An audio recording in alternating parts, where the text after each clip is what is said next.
In 2016, I was approached by a group of police officers. I call them corrupt police officers, whose names I already mentioned, and I'm going to mention them again. The likes of Mrebi, she's a captain in the Hawks, Maritz, and a whole group of company, and a certain gentleman known as Captain Ngobeni, who eventually we realized that him alone was not a part and parcel of the Hawks, but he was their proxy who was being sent to solicit money from us. These did not hide their intentions through this Captain Ngobeni, but to speak that we had to pay 12 million rands if we had to stay in South Africa. And this was apparently known as protection fees. This issue became a very serious issue. It can be very important for me to actually remind some of you who remember at some point in time when I stood on pulpit and spoke about this, to say I was met by these police officers. They are saying they need money, and that today if I don't give them money, they'll come here to church and cause an arrest. And I said, I'm ready. And I even said, I'm not scared. We remember that moment when we were harassed at church with a police helicopter that came and flew at very below altitude level just to scare me. At the very same time, we had a police van at a church parked, and I think some of you remember. And all they were saying was so simple, to say, will you release the money or you are ready to be arrested? It was that single day when I took an initiative to go and meet the then Commissioner of Police, General Sibiya. It was on a Sunday, and I had a meeting with him and at Southern Sun Hotel in Pretoria, where I raised the issue. In his speech, he advised us to beef up our security, citing that he is aware that in South Africa there is a serious cartel, and that if they don't get what they want, they may even assassinate us. However, he referred us to the Minister of Intelligence.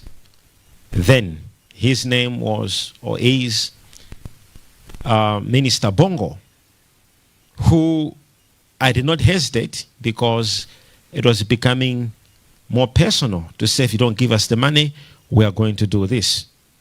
We resorted of meeting the minister, and we lodged a complaint to him.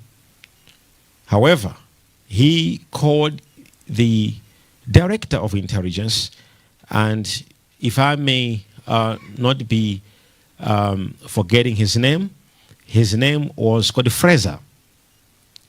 We had a meeting, the three of us, and I explained the whole story, and Fraser spoke to me in front of the minister to say, so far, we do not have any case against you in the system. Meaning to say, this is all set up. And to my surprise, despite bringing all these serious allegations against these police officers, nothing was done, nothing was made. This scared me, because it became more even personal when I think some of you remember a person coming in church with a pistol. And several times when people would actually confess to say they were sent to shoot us. This it was due to, after hearing that I had lodged a complaint against these four to the authorities. They said, you cannot make us lose our jobs. We'll eliminate you. Upon having that, I also saw it was necessary I report to my government in Malawi. I flew in Malawi. I met the then president, who is actually now, again, has been elected again to be the president. Congratulations to him. And I had a meeting with him, and I explained the whole issue. I remember he actually said that he was extremely touched and asked me to also, apart from the government efforts that would do, he also requested that I should involve the local Human Rights Commission. I did. The Human Rights Commission of Malawi that time went to the embassy, South African embassy, and lodged a complaint. And this is on records, to say our citizen is being harassed with his wife. And the embassy advised them to write the South African Human Rights Commission, which these two organizations began to interact over our rights. Nothing happened. And this made us also to take further steps, because the threats of our lives and the demand of money began to grow. It was in this moment when we were also visited by one of the police officers known as Mr. Paul. He was, I think, a Captain Paul, who said that the General of the Hawks, a department which these 4 police officers were coming from, would stop our case if we would give him something. I remember some of my team members going to have a meeting with this fellow general, known as General Sibiya. So much money was collected in the name of this general to stop this case. Instead of the general to stop the case, so it was corruption after another corruption. Problem, you go to the authorities, they also are demanding for something, to end something. I remember my team having a meeting with the then General of Hawks at his farm several times. Having meetings with him at his residence in Silverton several times. An attempt for our justice failed. It was then I decided to even take more steps further.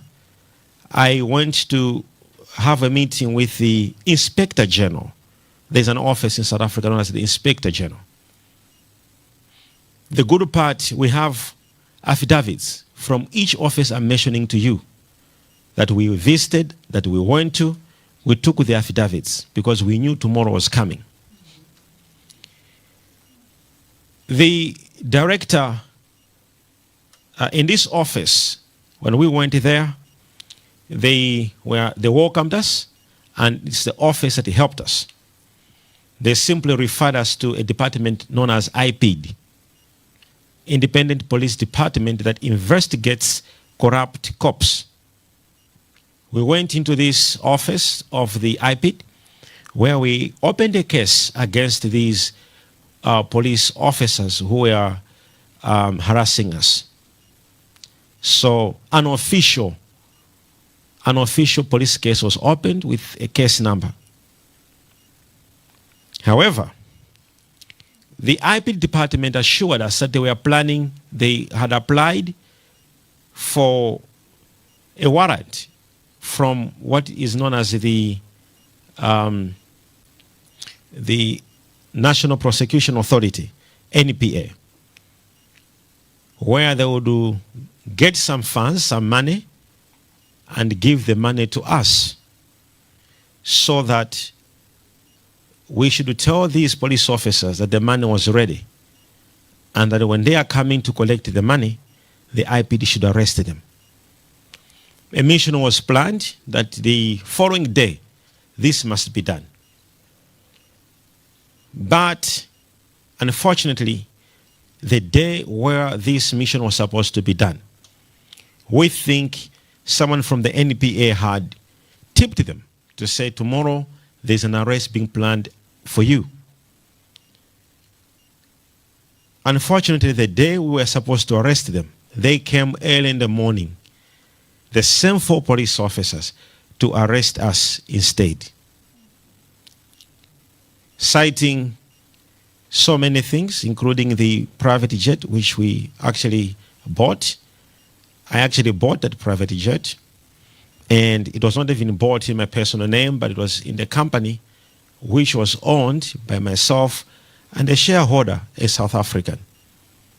But shockingly, it wasn't my wife who was a fellow shareholder, but she's the one who was arrested together with myself.